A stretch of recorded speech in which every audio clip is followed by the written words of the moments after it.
Disclaimer. What if I told you that right now, at this very moment, one of America's most critical metals is vanishing from vaults faster than suppliers can replace it? And what if the signs of this shortage aren't coming from some obscure corner of the financial world, but from government mints literally refusing to take your money? That's exactly what's happening with silver, and most Americans have no idea how close we are to a breaking point that could reshape precious metals pricing overnight. Here's the situation. Silver spot prices have surged past $85 an ounce, a level that seemed almost unthinkable just a few years ago. But that number only tells part of the story. The real signal came from 12,000 miles away, when one of the world's most respected government mints did something it hasn't done in over a century.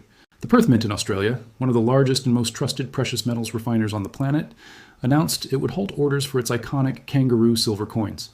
Not because of labor disputes, not because of equipment failures, because they simply cannot source enough physical silver to meet demand. Their notice stated orders would pause until at least February 23rd, with no guarantee of resumption after that date. Think about what that means for a moment. A government-backed institution, with relationships spanning every major mining operation in the Southern Hemisphere, is telling customers around the world that their money isn't good enough to secure silver right now. When you check Australian dealer prices, you'll find silver kangaroos listed at 143 Australian dollars per ounce. Convert that to American currency, and you're looking at roughly $95 for a single ounce of minted silver. Now, here's where it gets interesting for those of us watching from the United States. What happens in Perth doesn't stay in Perth. The global silver market is interconnected in ways that most people never consider. And when one major node in that network starts flashing warning signs, the pressure has to go somewhere. Right now, that somewhere is our own Comex vaults, and the numbers emerging from those facilities should grab every American investor's attention. According to Comex delivery reports, February deliveries have already exploded to 22.5 million ounces in just the first 6 days of the month. Let me put that in perspective for you. That's 4.5 times the delivery volume we saw during the same period last year. Not a modest increase, not a gradual uptick that could be explained by normal market fluctuations. We're talking about a delivery surge that suggests institutional players are suddenly very interested in taking physical possession of metal rather than rolling paper contracts forward. Pop quiz. How much registered silver does Comex actually have available for delivery right now? The answer, according to their own published inventory data, hovers around 85 million ounces. Sounds like a lot, right? But here's the calculation that keeps silver analysts up at night. Open interest in Comex silver futures currently exceeds 425 million ounces. That's a ratio of more than 4 paper claims for every single physical ounce sitting in those vaults. Now, not everyone with a futures contract intends to take delivery. Most traders are speculating on price movements and will close their positions before expiration. But when delivery requests start spiking at the pace we're witnessing in February, the comfortable assumption starts looking a lot less comfortable. At the current trajectory, some market watchers are projecting that Comex could face serious delivery strain by the March 1st notice date on February 27th. What does a delivery pause look like in practical terms? It means that paper silver prices and physical silver prices could diverge dramatically, just as they did during the chaos of early 2020. It means that the quoted spot price you see on financial websites might bear little resemblance to what you'd actually pay to hold real metal in your hands. And it means that Americans who've been treating silver as just another line item in their portfolio might suddenly discover the difference between owning a claim and owning an asset. But the supply crunch isn't just about investor demand. Something bigger is reshaping the silver market from the top down, and it involves our own government making moves that haven't received nearly enough attention. Earlier this year, silver was added to the United States Critical Minerals List, a designation that triggers a cascade of policy implications. The Department of Defense, through initiatives we're only beginning to understand, has signaled interest in establishing strategic reserves of critical metals, including silver. This isn't speculation. Government documents and procurement notices paint a picture of agencies quietly positioning themselves to secure physical supply. Meanwhile, on the other side of the Pacific, China has implemented export restrictions on several strategic metals, creating additional friction in global supply chains. When the world's manufacturing powerhouse starts limiting what flows out of its borders, downstream effects ripple through every market that depends on those materials. Silver, used extensively in solar panels, electronics, and electric vehicle components, sits directly in the crosshairs of this tightening. Consider the convergence we're witnessing.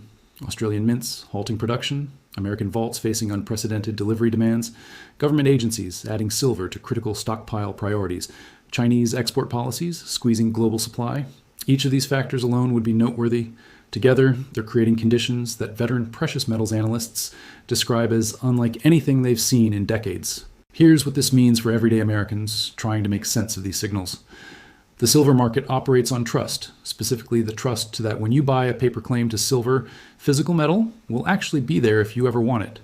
That trust has been stretched before, most notably during the brief but intense squeeze of 2021. But the structural pressures building now go deeper than a social media-driven buying frenzy. We're watching the collision of genuine industrial demand, institutional repositioning, government stockpiling, and a physical supply chain that simply cannot expand fast enough to meet all these competing claims. Something has to give, and the Perth Mint's extraordinary halt suggests that breaking point may be arriving faster than most market participants expected. When one of the world's premier mints tells customers that even premium prices cannot secure product, that's not a marketing gimmick. That's a supply chain under genuine stress, sending a signal that should echo across every major precious metals exchange on the planet. The question isn't whether this pressure will reach American shores. The question is what happens when it does, and whether you'll be positioned to understand the implications before they show up in your portfolio or your purchasing power. Now, let's talk about the evidence, because what I'm describing isn't speculation or conspiracy theory. The data trail here is documented, verifiable, and frankly alarming for anyone paying attention to what's actually happening inside America's precious metals infrastructure. Start with the Comex withdrawal numbers from January 2026. According to exchange inventory reports, 33 million ounces of silver left registered vaults in a single month. That represents 26% of the total registered stock being pulled out and converted to eligible status, meaning owners are taking direct possession rather than leaving metal available for delivery against futures contracts. Think about that for a moment. More than a quarter of deliverable silver inventory vanished from the system in just 30 days. These aren't retail investors showing up with hand trucks. We're talking about major institutional players, family offices, and sovereign entities quietly repositioning their metal holdings from paper claims to physical control. Someone with serious capital looked at the silver market in January and decided that holding warehouse receipts wasn't enough anymore. They wanted their metal out of the system entirely, moved to private vaults where no exchange rules could dictate what happens to it. Have you noticed this pattern before? You should have, because we watched something remarkably similar unfold during the COVID chaos of early 2020. Back then, logistics disruptions created a stunning divergence between paper and physical silver prices. Comex futures traded around $12 an ounce while dealers were charging $25 or more for actual coins and bars. That gap, which seemed impossible in an efficient market, persisted for weeks and preceded silver's eventual 148% rally to nearly $30. The mechanism was simple but profound. Paper markets reflected trading algorithms and speculator sentiment, prices set by traders who never intended to touch actual metal. Physical markets reflected something entirely different, actual supply meeting actual demand from people who wanted to hold silver in their hands. When those two realities diverged, physical prices proved to be the leading indicator of where paper would eventually follow. The algorithms eventually had to acknowledge what the coin shops already knew. What we're seeing now carries echoes of that 2020 divergence, but with even more structural intensity. The Perth Mint halt, announced in February 2026, marks the first time in 125 years that this institution has suspended orders due to supply constraints. Let that sink in. This mint has operated continuously through 2 world wars, the Great Depression, multiple financial crises, and every silver squeeze of the past century. Their facility in Western Australia sits adjacent to some of the richest mineral deposits on Earth, with established relationships spanning every major mining operation in the Southern Hemisphere. Yet the current demand environment has accomplished what none of those historical events could. This isn't an isolated incident either. Cast your mind back to 2020, when the Royal Canadian Mint, another government-backed institution with impeccable credentials, suspended silver maple leaf production for similar reasons. At the time, skeptics dismissed it as a temporary COVID-related hiccup, a logistics problem that would resolve once shipping lanes normalized.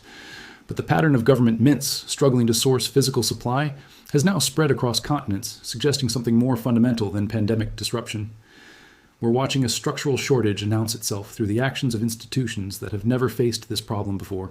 Here's where the numbers get truly interesting. Current Australian dealer prices for Perth Mint silver products have reached 143 Australian dollars per ounce. Converting that to American currency gives us roughly $95. Representing premiums of 20% or more above the quoted spot price. When buyers are willingly paying that kind of markup, it tells you something crucial about their confidence in future supply availability. These aren't collectors hunting rare numismatic pieces. These are investors who've done the math and concluded that paying a significant premium today beats the risk of paying even more tomorrow or finding no supply at all. But the real driver behind this physical crunch goes beyond investment demand. Industrial consumption of silver has entered a structural upswing that shows no signs of slowing, and the numbers here deserve careful attention.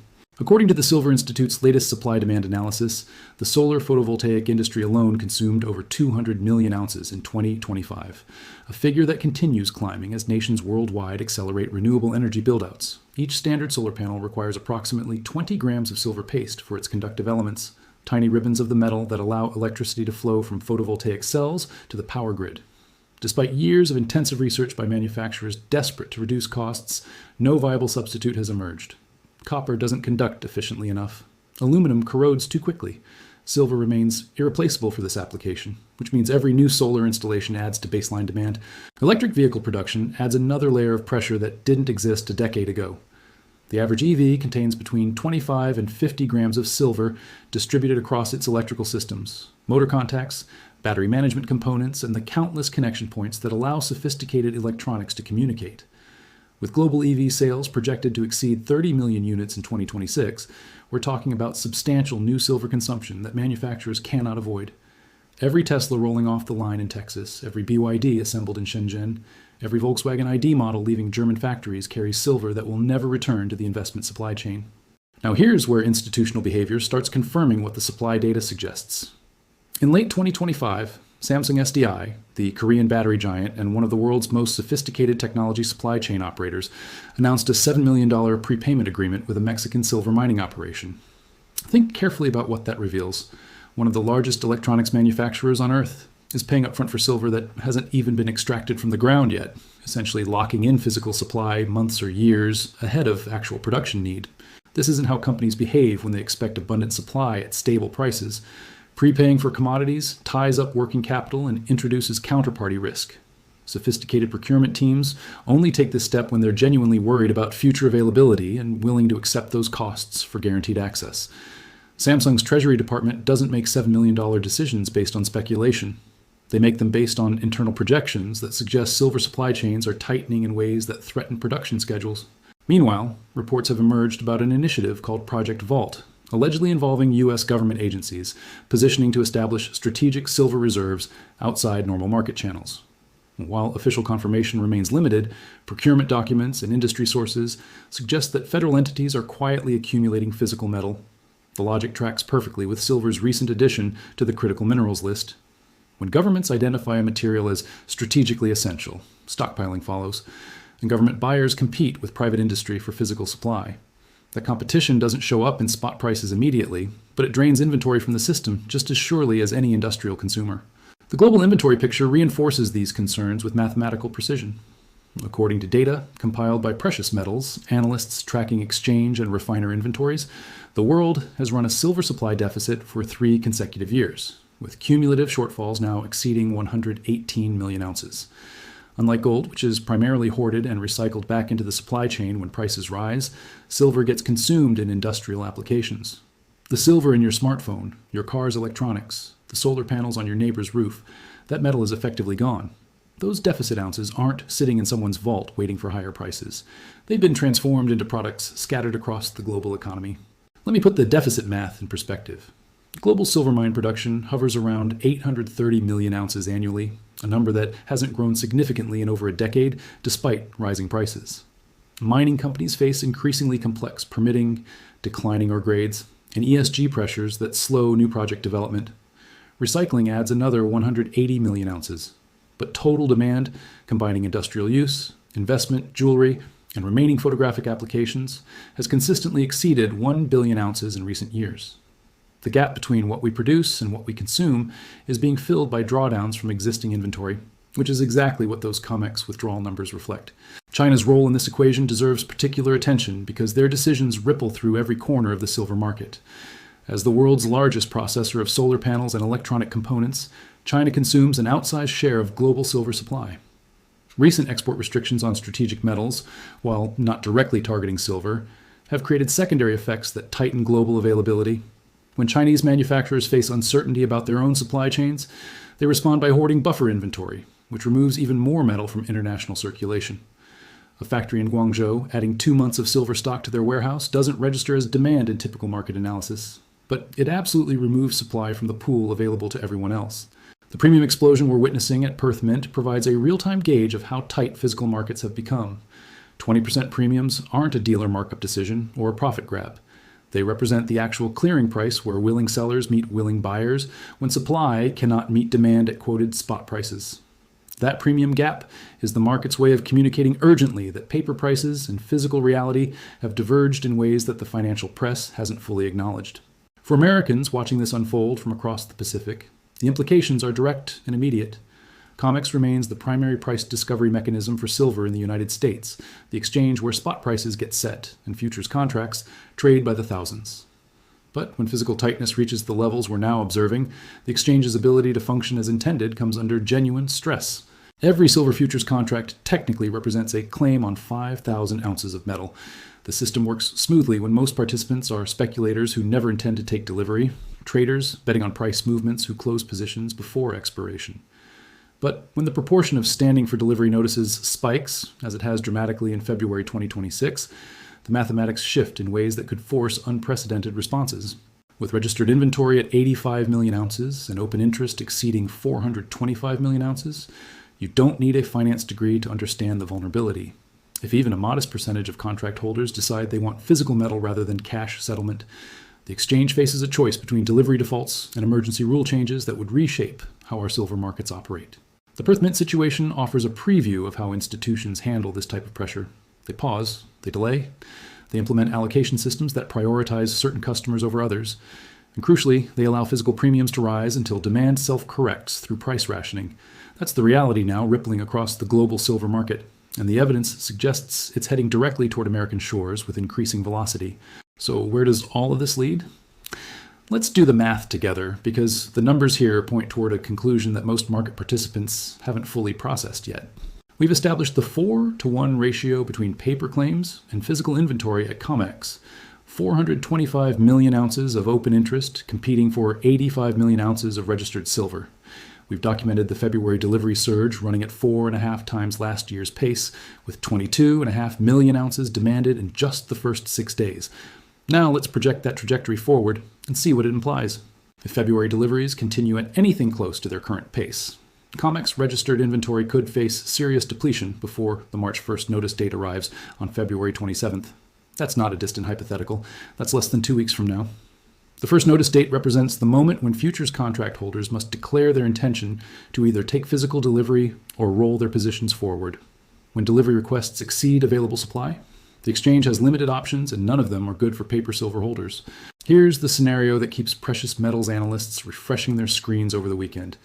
Asian markets open Sunday evening Eastern Time, hours before American traders return to their desks Monday morning. If Asian buyers process the Perth Mint halt as a signal of genuine global shortage, which the evidence strongly suggests it is, they could reprice silver dramatically before the Comex opening bell. A gap higher to $95 isn't speculation at that point. It's the market acknowledging what physical buyers in Australia already discovered, that the quoted spot price doesn't reflect what it actually costs to acquire real metal. What would a Comex delivery pause look like in practice? History offers some guidance. When exchanges face potential delivery failures, they typically implement emergency measures including position limits, forced cash settlement, and delivery delays. The language in exchange rulebooks allows considerable flexibility when market conditions warrant, and a 4-to-1 imbalance between claims and inventory certainly qualifies. But every one of those emergency measures sends the same message to the market. The system cannot deliver what it promised. Now let's zoom out to the broader supply picture for 2026. The Silver Institute projects another deficit year, with demand exceeding supply by approximately 200 million ounces. Combined with the accumulated shortfalls of the past 3 years, we're looking at a market that has been persistently drawing down inventory to meet consumption. At some point, that drawdown reaches a level where confidence breaks. Think about what drives confidence in any paper market. Participants accept paper claims because they believe physical delivery remains possible if they ever want it. The moment that belief wavers, behavior changes rapidly. We're watching that confidence erosion play out in real time through the Perth Mint halt, through Samsung's prepayment agreements, through the accelerating Comex withdrawals. Smart money is quietly converting paper to physical before the crowd realizes what's happening. Based on the current trajectory of supply deficits, mint suspensions, and delivery pressures, silver analysts tracking physical markets are projecting spot prices between $95 and $110 by the second quarter of 2026. That's not a moonshot prediction from internet enthusiasts. That's the mathematical consequence of persistent deficits meeting delivery system stress. But here's the part that matters most for everyday Americans holding silver exposure in various forms. The spot price you see quoted on financial websites may bear decreasing relationship to what you'd actually pay to acquire physical metal. If the Comex delivery situation deteriorates following the Perth precedent, physical premiums in the United States could expand to 20 or even 30% above spot. We saw premiums approach those levels during the 2021 squeeze, and current conditions are arguably more severe. Let me paint a concrete picture of what this means. Imagine you hold silver through an ETF, trusting that it represents a claim on physical metal stored somewhere in a vault. The ETF share price tracks spot. But if you decided to sell that ETF and use the proceeds to buy actual coins or bars, you might discover that your paper gains don't translate into the physical ounces you expected. The premium gap eats into your purchasing power, representing a hidden cost that most investors never consider until they try to convert paper to metal. Conversely, those who already hold physical silver outside the paper system face a different calculation entirely. Their metal's value isn't determined by what algorithms think silver should cost. It's determined by what the next buyer is willing to pay for guaranteed immediate possession. In a tight market with delivery uncertainty, that premium can expand dramatically in short periods. The warning signs are flashing with increasing intensity. Perth Mint's unprecedented halt, Comex delivery surge, government stockpiling initiatives, industrial demand acceleration, Chinese export tightening, each of these factors alone would merit attention. Together, they're creating conditions where a significant market repricing could happen faster than most participants expect. For paper silver holders, whether through futures, ETFs, or mining stocks, the immediate risk centers on Monday's market open. Asian markets will process the Perth news before American markets open. If that processing results in a significant gap higher, paper holders face the prospect of chasing a price move that's already happened. A $10 overnight gap isn't impossible, given the combination of physical tightness and weekend news absorption time. What can everyday Americans do with this information? First, understand the distinction between paper and physical exposure. Know exactly what you own and what claims back it. Second, recognize that the premiums currently seen in Australia represent a leading indicator of where American premiums could head if similar delivery stress emerges here. Third, consider whether your current allocation reflects the structural changes occurring in this market or still assumes the easy paper-physical arbitrage of years past. The March 1st notice date on February 27th looms as a potential inflection point. If delivery demands continue accelerating into that deadline, we could see the kind of volatility that reshapes how investors think about precious metals exposure. The difference between holding a paper claim and holding physical metal becomes starkly apparent precisely when you most need it to matter. I want to be clear about something. None of this is financial advice, and past patterns don't guarantee future results. Markets can remain irrational longer than any of us expect, and policy interventions could alter trajectories in unpredictable ways. But the data we've reviewed today represents the best available evidence about what's actually happening inside the silver supply chain. Evidence that most financial media outlets aren't synthesizing for their audiences. The Perth Mint didn't halt orders for publicity. Samsung didn't prepay for silver on a whim. Comex inventory didn't decline by 26% in January because of ordinary market activity. These are institutional responses to genuine shortage conditions, and they're accelerating rather than abating. For Americans who've been watching silver as a peripheral interest, the current moment suggests heightened attention is warranted. For those already positioned in physical metal, the premiums you've paid over the years may prove to be the most valuable insurance against paper market dysfunction. And for those holding substantial paper silver exposure without corresponding physical backing, the question isn't whether to consider rebalancing, but how quickly that consideration should translate into action. The frenzy that began in Australian coin shops is not staying there. It's traveling through interconnected vaults and exchanges, crossing oceans and time zones, heading toward American precious metals markets with the inevitability of water finding its level. The institutions that built and maintain our paper-silver infrastructure are watching the same numbers we've discussed today. Their response will determine whether the next few weeks bring orderly price adjustment or the kind of discontinuous gap that catches unprepared participants flat-footed. The clock is ticking toward February 27th. The delivery requests are piling up. The registered inventory is declining. And somewhere in Australia, a government mint that operated continuously for 125 years just told the world that even they can't source enough silver to meet demand. That's not a signal to ignore. That's a signal to understand, evaluate against your own situation, and respond to with the urgency that circumstances warrant. The silver frenzy isn't coming. It's already here. The only question remaining is whether you'll recognize it before or after the next leg. Higher changes the math for everyone still sitting on paper claims.